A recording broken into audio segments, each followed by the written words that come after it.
Bonsoir doyen. Monsieur, bonjour. Merci d'accepter de venir sur ce plateau. Merci. Nous sommes très honorés. Merci. Mesdames, Messieurs, bonsoir. C'est avec une forte émotion que de recevoir un invité, une personnalité de la dimension de Mamadou Kaba, médecin, ministre. L'homme a été à la fois acteur et témoin des vicissitudes de l'histoire récente de notre pays. Il vient de nous faire un témoignage sur sa vie à travers ce livre intitulé « Entretien de Dinguiraye ». Mais à 91 ans, que veut-il réellement léguer à la prospérité? Ça sera la trame de cet entretien que nous avons le privilège d'avoir avec lui. Bienvenue à tous.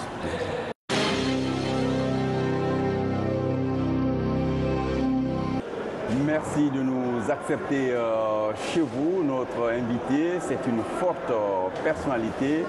C'est l'homme qui, le premier, a ouvert les portes du plus grand centre hospitalier aujourd'hui de notre pays, l'hôpital Donka. C'est l'homme aussi qui a ouvert l'école de sages-femmes dans la sous-région, notamment à Conakry.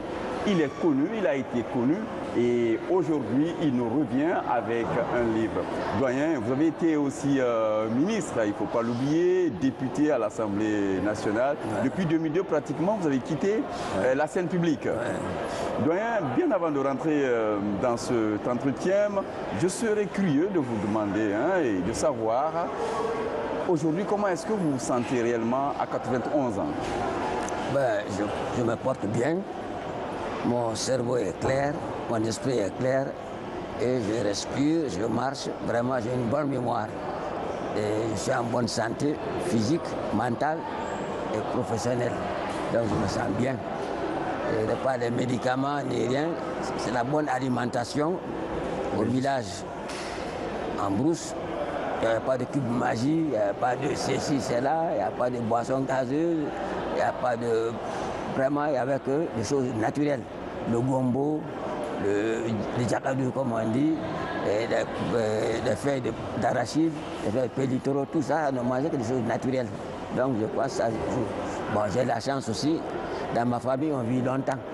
Et là, c'est un médecin qui est en train de nous parler là. Oui, c'est ça. C'est ça, on doit manger sain. C'est-à-dire, les gens pensent que quand on mange trop sucré, trop salé, tout ça, vraiment, c'est mauvais. Actuellement, beaucoup font des AVC et tout ça parce que vraiment, on mange mal. Les enfants, ils boivent toute la journée, ils boivent des boissons gazeuses, ils sont dans les bistrots, prendre des cafés, du thé fort, etc. Je pense qu'il faut qu'on revienne un peu à l'alimentation naturelle que nous avons connue.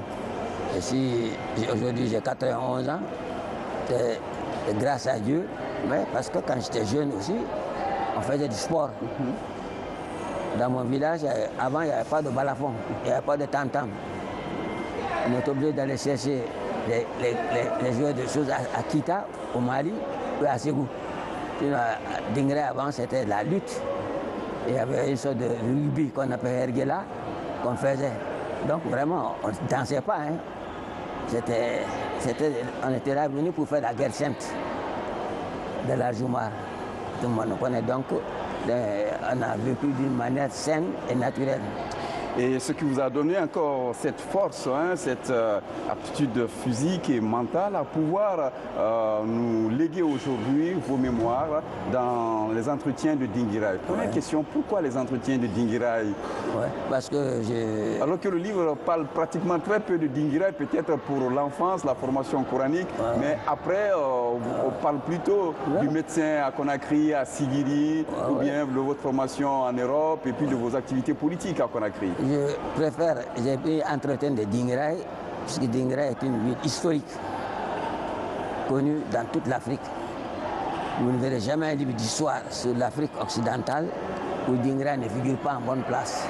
À travers la Joumarchal. Alors voilà, parce que, et là, j'ai la chance, mon arrière-grand-père direct était celui qui a découvert Dinguiraye, c'est dans ce livre-là. Donc, cette histoire, du début jusqu'à la conquête du Soudan, nous étions dedans. On a cette fierté quand même est importante. Et la preuve, on était fiers, je me rappelle, mon beau-père, à l'époque, quand vous rencontrez un commandant blanc, il fallait enlever son bonnet, marcher loin. Bon, mon beau-père a refusé, le commandant a tapé son bonnet, aussi il a tapé le commandant, parce que son grand-père a fait la guerre sainte. On n'avait aucun complexe vis-à-vis des Blancs. Donc on a voulu l'arrêter. Bon, on l'a envoyé à Kidal pour 3 ans de travaux forcés pour ça. Mais malgré tout, on n'a jamais voulu abdiquer vraiment notre fierté. Et c'est cette fierté même qui vous a amené au lendemain de l'indépendance guinéenne à revenir au pays alors que déjà vous étiez en train de préparer, vous avez réussi même votre doctorat d'État. J'ai même des diplômes ici. Ok. Ça ne vous a pas dérangé de revenir servir? Non, je voulais venir coûte que coûte parce que c'est nos parents qui ont fait mes études, qui ont fait le sacrifice. J'ai fini mes études, je reviens. Parce que vraiment, il ne faut pas voir son petit intérêt égoïste là, occidentalisé et rester en Europe. Maintenant, moi, je suis revenu. Docteur Marega, qui est mort au Camboire, est revenu. Et beaucoup de gens valables sont revenus. Et tous des gens de Dingré. J'en parle dans le livre. Donc ça veut dire qu'on a été tous patriotes, on a été tous lutteurs. Je me rappelle même ici à Conakry. Un jour, je vais au tribunal ici, à Dixon. Un juge qui est là-bas me dit d'enlever mon bonnet. Ouais, enlevez votre bonnet. J'ai dit pourquoi? C'est sacré pour vous le bonnet? Ouais, à la mosquée on a le bonnet. Au conseil de ministre on a le bonnet. Partout le bonnet, pourquoi? Parce que le blanc disait d'enlever le bonnet. Le juge guinéen veut imiter le blanc. Bon, comme Conté m'aimait beaucoup, me respectait, j'ai accepté d'enlever. Mais sinon, je ne vois pas pourquoi on va enlever son bonnet dans un tribunal. En conseil de ministre, on n'a pas de bonnet. À la mosquée, on n'avait pas de bonnet. Parce que le juge colonialiste disait d'enlever le bonnet, il veut limiter ça là, après 50 ans d'indépendance. C'était à Dixon, il n'y a même pas longtemps. Il dit que donc, il faut être décolonisé. Il faut que les Guinéens soient décolonisés. Malgré les apparences, la preuve. Toute votre vie, vous avez travaillé dans ce sens du premier régime qui vous a permis d'ailleurs vraiment de vous faire connaître réellement aux Guinéens par vos talents professionnels. Je le disais à l'entame, vous avez fait Sigiri, d'abord votre premier poste. Après, c'était pour ouvrir pratiquement Donka. Oui, j'ai ouvert Donka en 1959. Il y avait la maternité qui était presque terminée, mais il n'y avait pas de carreau et tout, mais on a ouvert là. Parce qu'à Ignazdine, c'était trop petit. Là où il y a la morgue actuellement à Ignazdine, c'était la maternité. Les femmes accouchaient pratiquement dans la rue. Donc on est obligé, ce que Touré m'a dit, d'ouvrir Donka. On a ouvert vraiment, on a tenu. Donc en plus, en dehors de ça, nous sommes des bâtisseurs. L'hôpital d'Ignazdine actuel, les 6 étages là, 3 à droite, à l'ouest, 3 à gauche, je les ai rénovés. 2 bâtiments à milieu, je les ai construits aussi, des cellules d'urgence et des cellules de réanimation. Vous êtes récemment passé à Donka, qui est pratiquement en extension, rénovation extension. Oui. Et comment vous réagissez à ça? Voilà, moi j'ai vu, quand ça a été fait ça il y a 2 ans, le professeur Alpha Condé m'a trouvé là, il s'est déplacé, il m'a vu de loin, il s'est déplacé jusqu'à moi, me saluer. Il dit, il me connaît, il sait qu'on a servi la Guinée. Sa grande sœur aussi a travaillé à l'hôpital Donka. Oui, d'ailleurs, vous parlez de la grande sœur du président dans ce livre-là, voilà, bon, c'est vrai. Et une brave femme, honnête. Son service, c'est très bien tenu. C'était correct. Là, c'est le chef de service qui parle. Oui, et là, les démagogues veulent dire, il faut l'enlever, c'est la sœur d'Alpha Condé. J'ai dit, pourquoi l'enlever? Elle travaille bien, son service est le mieux tenu. C'est propre, les registres sont bien tenus. Pourquoi je vais l'enlever? Le Guinée est bizarre. Hein? Justement, le Guinée est bizarre, vous le connaissiez peut-être mieux que quiconque aujourd'hui, pour avoir pratiquement vécu tous les différents régimes que ce pays a connus depuis 1958. Pourquoi vous avez tenu vraiment à nous léguer ces entretiens, à nous faire ces révélations? Parce que vous parlez de politique, vous parlez de profession, vous parlez beaucoup d'autres détails dans ce livre-là. Pourquoi? Parce que je pense que comme la vie est courte, si on meurt tout de suite, comme dirait Ampateba, c'est une bibliothèque qui brûle. Et grâce à Dieu, j'ai vécu depuis autant des colons. jusqu'à maintenant. Et partout, j'étais à la première loge, que ce soit dans l'armée française. J'ai ma photo, j'étais sous-lieutenant là-bas, 1953. J'ai la photo ici, il est amené. Donc je connais la Guinée, de Mamou, tout ça. Et vraiment, pendant la guerre, on était là, à Conakry. Ici, là on est actuellement. On n'osait jamais venir ici. Vous dites que vous êtes à Conakry depuis 1941. 41, oui. C'était la brousse ici, la forêt. Franchement, aucun n'osait venir par là, tellement c'était dense. Et là, pourquoi vous avez tenu vraiment à nous faire ces témoignages? Voilà, c'est pour que les gens sachent qu'il y a du changement. Et les enfants qui sont là, à Kaporo, c'est le chef de canton, le chef de village, Soussou était là, c'est un alcali, quelque chose comme ça. Mais il y avait des petites cases, hein. Il n'y avait personne. Hein. Ouais. En ville là-bas, à Timinetaï, près du camp Samouri, là.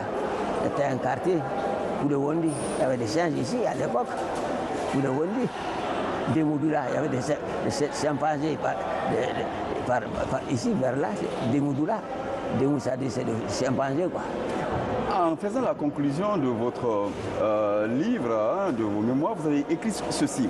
Au crépuscule de ma vie, bon, quand vous écrivez, vous aviez en ce moment 89 ans, donc c'était en 2016. Après avoir vécu tout ce temps, j'ai assisté à la succession de nombreux événements. Et un peu plus loin, vous dites, j'ai réellement peur actuellement des manifestations épidermiques irrationnelles d'ethnocentrisme qui constituent un ferment de division nocif alors que le Guinéen était connu naguère pour sa tolérance et son esprit panafricaniste. Ça, c'est vrai. Eh bien, effectivement. Qu'est-ce qui vous choque aujourd'hui? Ce qui me choque, c'est que le tribalisme domine en Guinée aujourd'hui. Chacun parle son ethnie, je suis Soussou, je suis Baga, etc. Chacun se glorifie. Ça ne sert à rien. On est tous les mêmes. J'ai dit, maintenant on connaît. Nos ancêtres sont venus du Sénégal pour conquérir le Dinguiraï. Mais on a créé ici. Mes meilleurs amis, c'était Bangoura Lousseni. Lousseni Bangoura, c'est donc de Gomez. Donc maternel de Gomez qui a été ministre de l'Intérieur de Comté là. C'était mon meilleur ami d'enfance. Et quand il est tombé malade, sa famille est venue me chercher. Parce que c'est mon frère, c'est mon ami. Et vraiment, on était des frères. Il y avait Mangué ici. Les Guinéens étaient des frères. Des frères, vraiment. Aujourd'hui, vous pensez que ce n'est plus assez? Depuis la politique a gâté tout ça. Oui, mais la faute vous incombe. Vous avez fait de la politique jusqu'en 2002 quand même. Vous avez votre part de responsabilité. Et d'ailleurs, un détail important avant de revenir sur les questions. Doyen, vous êtes ce ministre-là quand même qui a fait le pont entre le premier régime et le deuxième régime. Au niveau du ministère de la Santé, vous êtes l'homme qui a fait les premières réformes au niveau de la santé. Celui qui a autorisé les pharmacies privées aujourd'hui. Aujourd'hui, on importe le produit n'importe comment dans le pays. Est-ce que cela ne vous reste pas un peu sur la confiance d'avoir libéré autant ce secteur sensible? Non, je pense qu'il fallait libérer parce que l'État ne peut pas faire tout. En Europe, maintenant en France, c'est 110 000 médecins. Il y a 100 000 sont privés, il n'y a que 10 000 qui sont militaires et choses. Donc, en Allemagne, partout dans les pays civilisés, les médecines privées dominent. La profession des médecins est une profession libérale. Le médecin n'est pas fonctionnaire, comme l'agronome. L'agronome ou le vétérinaire n'est pas fonctionnaire. C'est en Afrique parce qu'au début on n'avait rien. Les médecins militaires et tout sont là, mais sinon, tout ça, on a trouvé qu'il fallait que la Guinée soit, comme tous les pays du monde, avoir un secteur privé. Et malheureusement, j'ai rédigé tous les papiers, tous les textes. Les gens ont mal appliqué ça. Parce qu'en Guinée, on n'est jamais, on ne suit jamais ce que le dépensier a fait. Dès qu'on arrive, on laisse tomber, on ne termine même pas.